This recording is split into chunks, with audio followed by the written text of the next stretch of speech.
Αυτά δεν ξέρουνε, θα το δω να φάνε. Δεν μας αφήσανε να πάρουμε τροφές, μας τα πήρανε από τα χαράτσια. Και λέω ότι φίλοι μου Έλληνες, συμπατριώτες μου, τα καριόλια αυτά μην τα ψηφίζετε ποτέ. Είναι καριόλες, είναι κλέφτες και απατεώνες. Πρωτοφανείς απαιτήσεις της Τρόικας έχουν ξεσηκώσει θύελλα αντιδράσεων, με χιλιάδες διαδηλωτές να συγκεντρώνονται στο Σύνταγμα.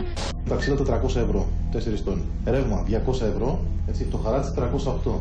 Ένας ολόκληρος μισθός φεύγει πριν καλά φτάσει στα χέρια των καταναλωτών για να πληρωθούν οι φόροι. Τα λεφτάκια σου να πάρουν, κοπέλα μου, να πάρουν τα λεφτάκια τους, να έρθουν, να μας ξεζουμίσουν, να μας αγοράσουν, οτιδήποτε. Τώρα η πολιτική και όλα είναι που τα λεφτάκια τους να πάρουν, να τα βάλουν στην τσέπη. Αυτό είναι.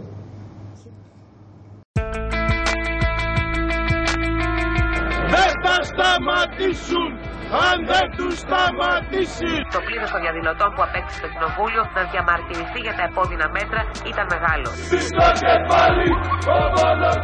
Εμείς είμαστε ισχυροί, εμείς είμαστε οι δύναμοι, εμείς είμαστε οι κινητοί, οι αδύναμοι και πρέπει να επιβάλλουμε τη θέλησή μας. Και μεταξύ αυτών των ίδιων και εμάς μας έχουν σαγατέψει. Μας έχουν πεθάνει. Εγώ δεν βλέπω τίποτα άλλο, από θάνατο δηλαδή, ότι κύριε εσείς είστε συνταξιούχοι τώρα, άιντε, για τα μνήματα εσείς.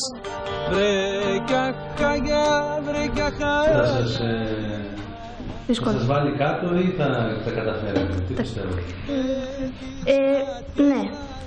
Όπως είπε και ο Αργύρης ότι θα τα καταφέρουμε, απλά μας ψυχοπλακώνει πιστεύω από τη μία πλευρά.